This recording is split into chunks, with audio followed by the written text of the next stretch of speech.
నమస్తే. జగన్పై కోడికత్తితో దాడి చేసిన శ్రీనివాస్ని అరెస్ట్ చేసిన విషయం అందరికీ తెలిసిందే. అయితే ఇప్పుడు ఆయనకి బెయిల్ ఇచ్చినట్టు తెలుస్తుంది. మరి ఈ సిచ్యువేషన్ని మనం ఎలా చూడొచ్చు? అంటే ఒక సీఎం క్యాండిడేట్ని దాడి చేసి ఇప్పుడు మళ్ళీ బెయిల్ పైన బయటికి వస్తున్నారు, అది కూడా 5 ఏళ్ల తర్వాత. సో మనతో పాటు దాన్ని వివరించడానికి జయదేవ్ గారు ఉన్నారు, ఆయన అడిగి తెలుసుకుందాం. నమస్తే సార్. నమస్తే సార్. ఇప్పుడు కోడికత్తి శ్రీను అలియాస్ శ్రీనివాస్, ఆయన కోడికత్తితో జగన్ పైన దాడి చేసిన విషయం అందరికీ తెలిసిందే. అలాగే అరెస్ట్ అయిండు, 5 ఏళ్ల తర్వాత ఇప్పుడు బెయిల్ వచ్చింది. దీన్ని ఎలా చూడొచ్చు అంటారు? అంటే చట్టాలు న్యాయాలు ఇప్పుడు తన పని తాను చేసుకెళ్ళిపోతుందని చాలా సినిమాలో చూస్తాం డైలాగ్. అది కేవలం సామాన్యుల వరకేనని నా అభిప్రాయం. ఎందుకంటే మీరు అన్నట్టు బాగా గుర్తు చేశారు, 5 years అయింది. సరిగ్గా ఎలక్షన్స్ ముందు అనుకుంటుంది, 2019-18 లాస్ట్లోనో గుర్తులేదు నాకు. ఎయిర్పోర్ట్లో జరిగిన సిచ్యువేషన్. ఎయిర్పోర్ట్ అంతా కూడా సెంట్రల్ వాళ్ళ ఆధీనంలో ఉంటుంది, లేదా సిఆర్పిఎఫ్ బలగాలో స్పెషల్ బలగాలో ఎవరో ఆధీనంలో. అక్కడికి మీరు అన్నట్టు ముఖ్యమంత్రి క్యాండిడేట్, అప్పటికి ముఖ్యమంత్రి కాలేదు, ఇంకా ముఖ్యమంత్రి అభ్యర్థిగా ఉన్న జగన్మోహన్ రెడ్డి గారి మీద ఈ శ్రీనివాస్ అనే వ్యక్తి, ఎటువంటి బ్యాక్గ్రౌండ్ లేని వ్యక్తి కోడికత్తితో అటాక్ చేశాడు. సో దీని మీద చాలా తర్వాత రూమర్స్ వచ్చాయి. మనం అవన్నీ మర్చిపోయాం, పాఠకులు కానీ ప్రేక్షకులు కానీ అందరూ మర్చిపోయారు. కానీ ఈ 5 ఏళ్ళు ఆయన బయట ప్రపంచం చూడలేదు. ఈ 5 ఏళ్ళు ఆయన జీవితం కూడా నాశనం అయిపోయింది అనుకోవాలి. ఒక విధంగా కెరియర్ పోయింది. ఇప్పుడు బెయిల్ మీద వచ్చారు ఎట్టకేలకు. ఎందుకు? తన అన్నదమ్ముడు, తన తల్లి నిరాహార దీక్ష చేయడం, తను కూడా జైల్లో నిరాహార దీక్ష చేయడంతో కొంతలో కొంతైనా స్పందించి కొంతమంది వ్యక్తులు, అంటే స్వచ్ఛంద సంస్థలకు చెందిన వ్యక్తులు తన గురించి మాట్లాడి పోరాడి చేస్తే ఎట్టకేలకు కోర్టు కొన్ని షరతులతో కూడిన బెయిల్ మంజూరు చేసింది. అది కూడా ఎట్లాగూ 5 ఏళ్ళ తర్వాత. అంటే చూడండి, కోర్టులు కూడా ఎంతవరకు అనేది మనం అంటే విమర్శించే స్థాయి కాదు. కానీ 5 ఏళ్ళ వరకు బెయిల్ రాకపోవడం ఏంటి? దాని మీద ఒక కేసు ఏదో నడవకపోవడం ఏంటి? ఏదో ఒకవేళ నిజంగా ఒప్పుకుంటే ఖరారైతే శిక్ష పడాలి కదా, శిక్ష కూడా పడకపోవడం ఏంటి? దానికి సాక్ష్యం చెప్పడానికి సాక్షాత్తు ముఖ్యమంత్రి జగన్మోహన్ రెడ్డి గారే రావాలట. ఎందుకు రాలేదు? పేదల పాలిట పెన్నిది, ప్రజల సంక్షేమం కోసం ఉండే వ్యక్తి ఒక సామాన్యుని ఎందుకు అలా వదిలేశారు కదా? నిజంగా తప్పు చేస్తే శిక్షించండి. శిక్ష పడలేదు, అలాగని బయటికి రాలేదు, బెయిలు ఇవ్వలేదు, ఏది కొలిక్కి రాదు. ఎందుకని? ఎంత దారుణం కదా. ఆయన వెర్షన్ ఒకసారి ఆలోచిస్తే అంత బాధ అనిపిస్తుంది. ఇప్పుడు కూడా 25,000 పూచీకత్తుతో 2 గజెట్ ఆఫీసుల సంతకంతో బయటికి వచ్చారు. ఎక్కడికి ఊరి దోర్లు పారిపోకూడదు, ఎస్పెషలీ మీడియాతో మాట్లాడకూడదట. ఆయన మీడియాతో మాట్లాడితే ఏంటి నష్టం? ఎవరికి నష్టం? ఎవరికి ఇబ్బంది? అంటే చూడండి, కోర్టు కూడా ఇలాంటి డౌట్స్ రైజ్ చేసేలాగా కొన్ని షరతులతో కూడిన బెయిల్ ఇచ్చింది కదా.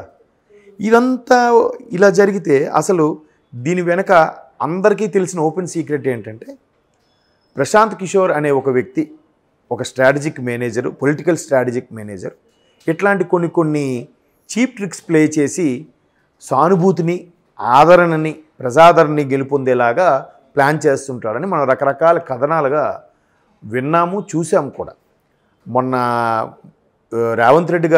ముఖ్యమంత్రి రేవంత్ రెడ్డి గారు అయితే ఇదే తెలంగాణ ఎలక్షన్ క్యాన్వాస్ను డైరెక్ట్గా తిట్టారు కూడా. ప్రశాంత్ కిషోర్ లాంటి వ్యక్తి ఒక బూత్ పదం లాంటిది ఏదో ఒక తిట్టుతూ ఇట్లా హత్యా రాజకీయాలు చేసే వ్యక్తి, ఆయన స్ట్రాటజిక్ మేనేజర్ అంట. ఆయన ఇక్కడ కూడా తెలంగాణలో బీఆర్ఎస్గా చేస్తున్నాడు. బీఆర్ఎస్లో కూడా ఒక ఎమ్మెల్యే మీద ఒకరు అటాక్ చేశారు కదా, ఆయనే బతికాడు. సో ఇవన్నీ అటువంటి నేపథ్యంలో రాజకీయాలు చేస్తున్నారని చెప్పి రేవంత్ రెడ్డి గారు పబ్లిక్ స్పీచ్లోనే తిట్టారు. సో అది అందరికీ తెలిసిన విషయమే. సో ఇట్లాంటి అంతా తెలిసిపోయిన తర్వాత కూడా అప్పుడైనా అరే నిజమే కదా, ఊరికే ఎవరో నడిపించిన ఆ కథనంలో, ఎవరో ప్లే చేసిన స్క్రీన్ ప్లేలో ఈయన ఒక పాత్రధారి, ఈయనకేం తెలుస్తుంది? వీళ్ళు ఎంక్వైరీ కూడా, ఒక ముఖ్యమంత్రి అభ్యర్థి మీద అటాక్ అయితే ఆడి మీద ఎన్ని ఎంక్వైరీలు వేస్తారమ్మా? వాళ్ళు ఊరు వెళ్ళిపోయి వాడు ఏం చేస్తాడు, వాడు పుట్టుపూర్వతలు ఏంటి, ఆడు ఎంత చదువుకున్నాడు, ఎక్కడ చదువుకున్నాడు, వాడి కుటుంబ నేపథ్యం ఏంటి, ఆడికి నిజంగా డబ్బులు అవసరం అయ్యా, లేదా ఆడ బ్యాంక్ బ్యాలెన్స్ ఎంత ఉంది, వీళ్ళకి డబ్బులు ఎవరు ఇచ్చారా, ఇన్ని ఎంక్వైరీ చేస్తారు కదా. ఆ ఎంక్వైరీ ఏం చేయలేదే. పెద్ద పెద్ద బడా నాయకుల మీద కూడా కేసులు వేసేసి అరెస్టులు చేశారు కదా, మరి ఈయన మీద ఎందుకు ఎంక్వైరీ చేయట్లేదు? ఈ ఎంక్వైరీ చేసి అదేదో ప్రూఫ్ మొన్న సిఐడి ఆయన పేరేటి సంజీవ్ రెడ్డి గారు, ఆయన ఇలాంటి ఎంక్వైరీ చేసి ప్రూఫ్ చూపించి అరెస్ట్ చేసేవచ్చు కదా, ఎందుకు చేయట్లేదు? ఐపీఎస్ అంటే వీళ్ళ విషయమే బయటకు వస్తుందని భయమా లేకపోతే ఏంటి కదా? ఎంత దారుణం ఒకసారి ఆలోచించండి. సామాన్యుడు వాడు మనిషి కూడా చూస్తే, ఆయన వాలకం చూస్తే, అరే ఈయన ఒక నిజంగా మర్డర్ చేసే వ్యక్తిలాగా అన్నాడు. పోనీ చాలామంది ఏమంటారంటే అలా చేసే వాళ్ళందరూ అలా కనబడరు అని అంటారు. పోనీ కనబడరు అనుకుందాం. మీరు 5 ఏళ్ళు ఏం చేశారు అసలు? 2018 నుంచి కూడా ఇది క్యాపిటల్ వైజాగ్ షిఫ్ట్ అయినట్టుగా ఉంది. వైజాగ్ క్యాపిటల్ అలాగే కదా, 2019 దసరాకు అన్నారు, 20 అయిపోయింది, 21 అయిపోయింది, 22, 23 దసరా కూడా అయిపోయింది. మొన్న 23 డిసెంబర్కి అన్నారు, మళ్ళీ సంక్రాంతి తర్వాత అన్నారు, అయిపోయింది గవర్నమెంట్. ఇంకా క్యాపిటల్ లేకుండా 5 ఏళ్ళు నడిపించారు. ఆయనకు కూడా పాపం బెయిల్ లేకుండా 5 ఏళ్ళు చేసేసారు. ఇప్పుడు ఆయన రేపొద్దున ఆయన ఒక ఉద్యోగం బతకాలనుకున్నా కూడా ఎవరు ఉద్యోగం ఇస్తారు? అది నువ్వు పలానా కోడికత్తి శ్రీను కదా, నువ్వు నీ మీద కేసులు ఉన్నాయి ఎందుకులేరా బాబు అని అంటాడు ఎవడైనా కదా. అలా ఆ యాంగిల్ ఎవ్వరు ఆలోచించరు అసలు. ఎంత ఇప్పుడు ఈ ప్రతిపక్షాలు కూడా ఇన్ని మాట్లాడతారా? దీని గురించి మాట్లాడరు ఎందుకు ఎవరు? ఇప్పుడు బాబు కోడికత్తి శ్రీనికి ఎందుకు అమానుషంగా అలా చేశారు అంటే మేబీ నేను అనుకోను వీళ్ళు ఎందుకు మాట్లాడలేదంటే ప్రతిపక్షాల్లో ఒకవేళ మాట్లాడితే వీళ్ళు వాళ్ళ వైపు ఉన్నారు కాబట్టి వాళ్ళే పురమాయించారు అనుకుంటారేమో భయంకి మేబీ వీళ్ళు కూడా మాట్లాడట్లేదేమో. కానీ మొత్తానికి ఒక అమాయకుడు, ఒక అభాగ్యుడు అన్యాయం అయిపోయాడు కదా. వాళ్ళ అన్నదమ్ముడు వాళ్ళ తల్లి కూడా చూస్తే ఎటువంటి బ్యాక్గ్రౌండ్లో ఇది క్లియర్గా తెలిసిపోతుంది. ఒకవేళ ఆయన ఏదో సుపారీ తీసుకొని ఇలా ప్రయత్నించినా ఇప్పటికీ ఆ తల్లి అన్నదమ్ముడు ఎక్కడికో వెళ్ళిపోవాలి కదా, దుబాయ్ ఎక్కడికో పారిపోవాలి కదా, అది కూడా ఏం లేదు కదా. మరి ఏ ప్రాతిపదికన పాపం ఆయనకి 5 ఏళ్ళుగా అట్లా జైల్లో మగ్గిపోయేలా చేశారు చెప్పండి.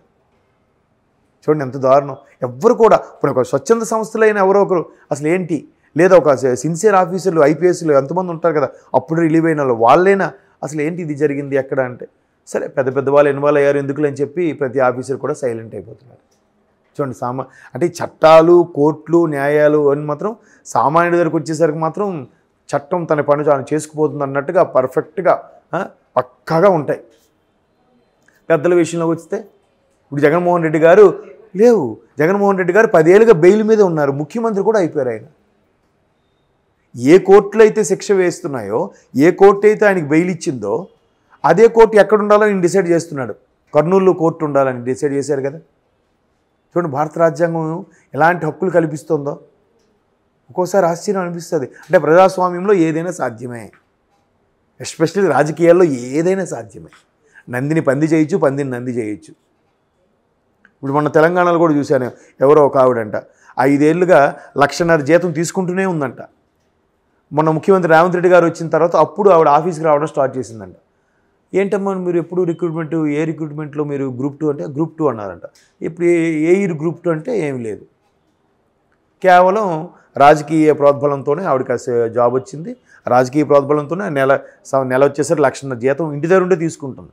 రేవంత్ రెడ్డి గారు వచ్చాక ఆవిడ ఆఫీస్కి వస్తుందంట. ఇట్లాంటి బోల్డ్ చాలా ఉన్నాయి తెర వెనక్కి, అవన్నీ బయటికి రాలేదు ఇంకా. అంటే రాజకీయాలు అన్నీ చూడండి, ఇక్కడ ఇంత స్థాయిలో లబ్ధి చెందితే అక్కడ ఒక అభాగ్యుడు కోడికత్తి సీన్ లాంటి వాడు అన్యాయం అయిపోయాడు. 5 ఏళ్ళ జీవితం ఎవరు మళ్ళీ వెనక్కి తిరిగి తీసుకురాగలమా? మెయిన్ కీ ఏజ్ అది. వాడికి ఒక ఉద్యోగము స్థిరపడితే ఒక పెళ్ళి, ఫ్యామిలీ, ఇవన్నీ ఇంకెవరు వస్తారు? ఎవరితో రేపు సంబంధం ఎవరు కలుపుకుంటారు? ఎవరు ఆలోచిస్తారు అన్నటువంటి సామాన్యుల గురించి? అవన్నీ ఆలోచిస్తే ఒక్కోసారి చాలా బాధ అనిపిస్తుంది. సర్లే మళ్ళీ అందరితో పాటు మనం కూడా చదివామా, మర్చిపోయామా, కాసేపు బాధపడ్డామా, మళ్ళీ ఆ ప్రవాహంలో కొట్టుకెళ్ళిపోతూ ఉంటాం.